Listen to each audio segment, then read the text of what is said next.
Assalamualaikum warahmatullahi wabarakatuh. Selamat pagi. Di video kali ini kita akan praktikum tentang elektrokimia.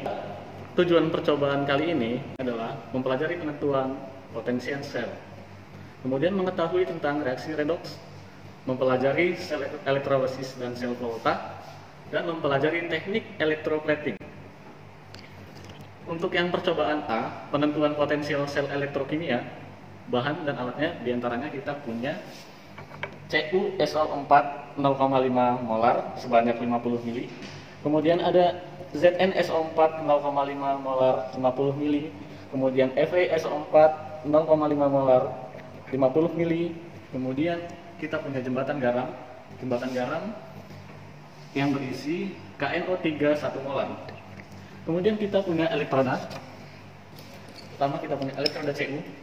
Kemudian kita ada elektroda Pb, elektroda Al, dan elektroda Zn. Prosedurnya ialah, pertama kita siapkan CuSO4, kemudian ZnSO4, kita letakkan jembatan garam. Jembatan garam kita isi di dalam tabung U kecil, kemudian isi dengan larutan KNO3 1 molar, kemudian ujungnya kita tambal dengan kapas kecil, kita sumbat. Kemudian untuk percobaan pertama kita siapkan CuSO4 dan larutan ZnSO4. Kemudian kita siapkan jembatan garam. Kalian harus tahu apa fungsi dari jembatan garam. Kemudian kita pasang kembali. Kita pasang elektroda Cu di CuSO4 dan Zn di ZnSO4. Kemudian kita ukur.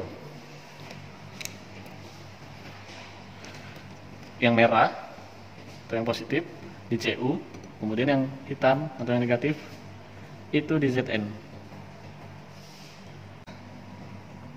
Hasilnya adalah 101,9 mV.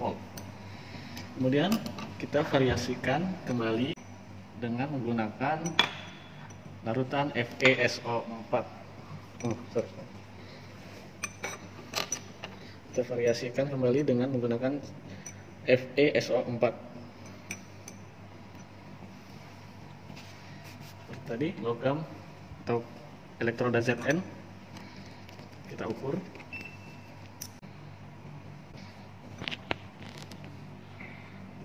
Hasil pengukuran menunjukkan 326,8 mV.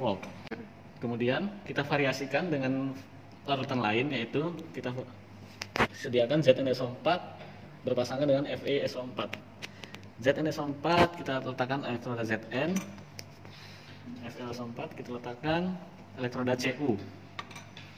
Kemudian kita ukur. Didapatkan hasil sebesar 388 mV.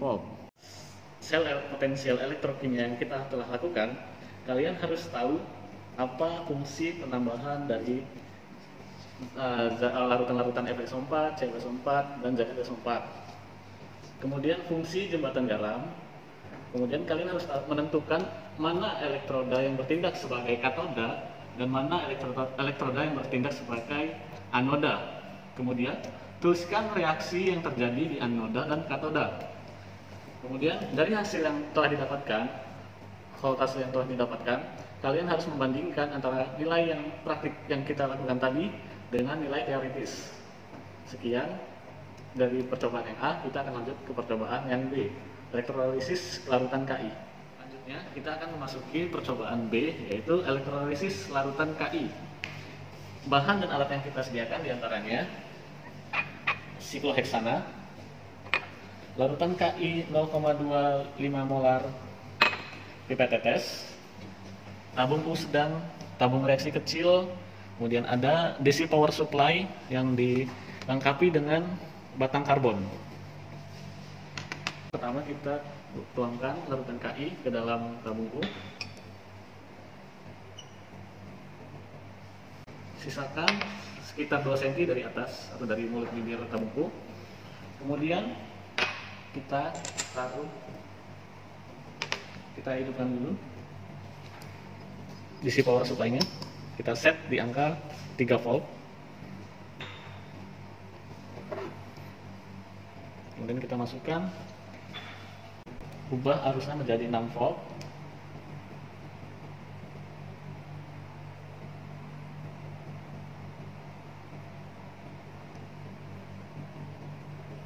Kita lihat reaksi yang terjadi.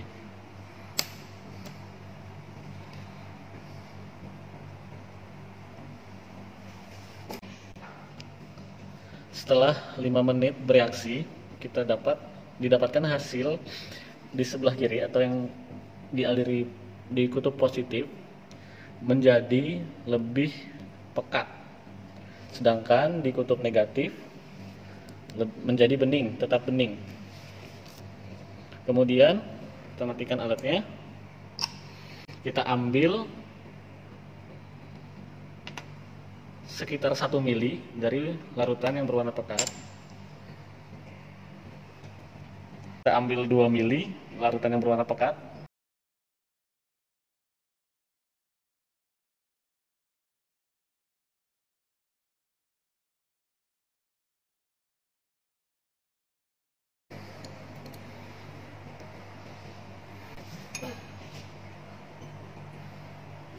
Kemudian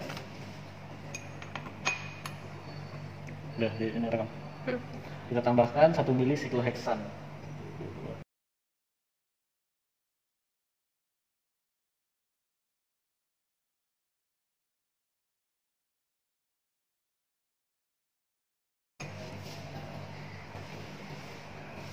Terjadi 2 fase. Kemudian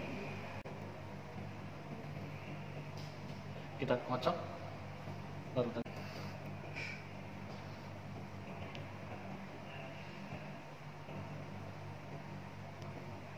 Larutan sikloheksannya berubah menjadi warna pink atau ungu. Selesai untuk percobaan B. Jadi, yang harus kalian simpulkan dalam praktikum ini adalah, pertama, kalian harus tahu mana yang bertindak sebagai katoda, mana yang bertindak sebagai anoda. Kemudian, tuliskan reaksi yang terjadi saat elektrolisis.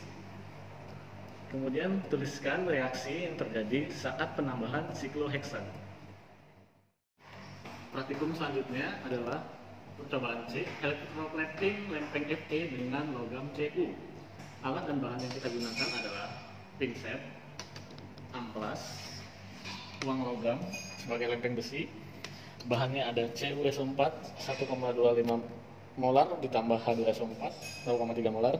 Kemudian ada pencuci karat, pencuci lemak, hot plate, dan DC power supply.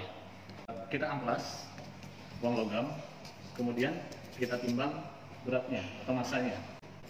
Kita timbang lempeng besi atau uang logamnya. Masanya adalah 5,252 gram. Ini adalah massa awal lempeng besi atau uang logam.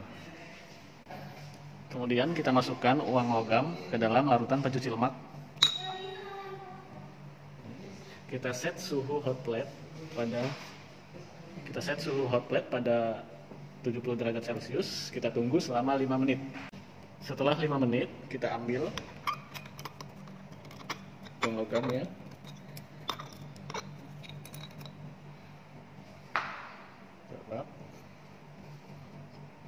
Kemudian kita ganti dengan larutan pencuci karat. Masukkan. Kita set suhu pada 40 derajat Celcius. Kita tunggu selama 5 menit. Setelah 5 menit, kita angkat kembali dari larutan pencuci karat.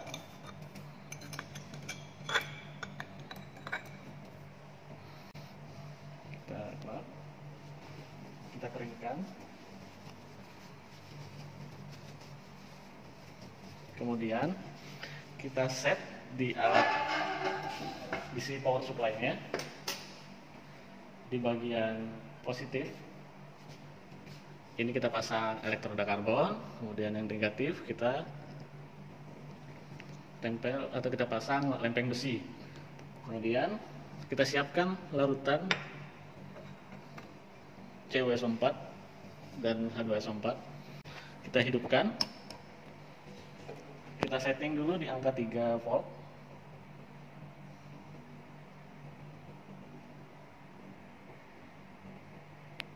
Setelah 1 menit kita lihat perbedaannya, uang logam mulai menguning.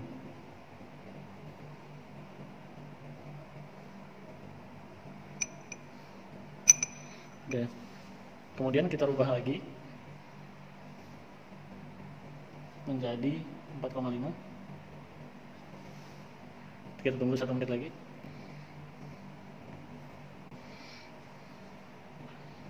Menguning, terdapat yang menempel.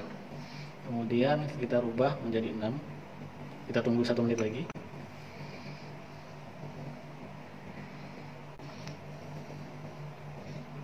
Setelah 1 menit kita lihat lagi perbedaannya, uang logam semakin menghitam.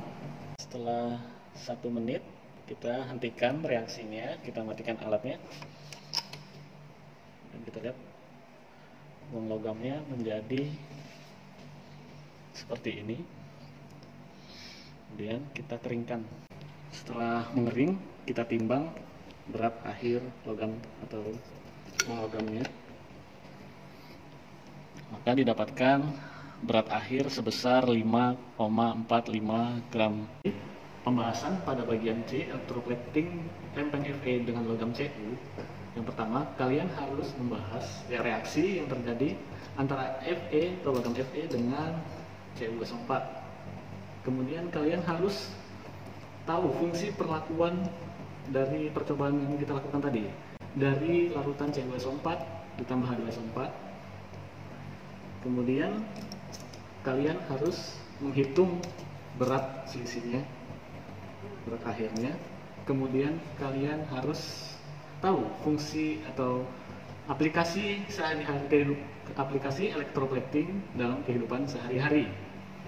Sekian praktikum percobaan 4. Saya akhiri. Wassalamualaikum warahmatullahi wabarakatuh.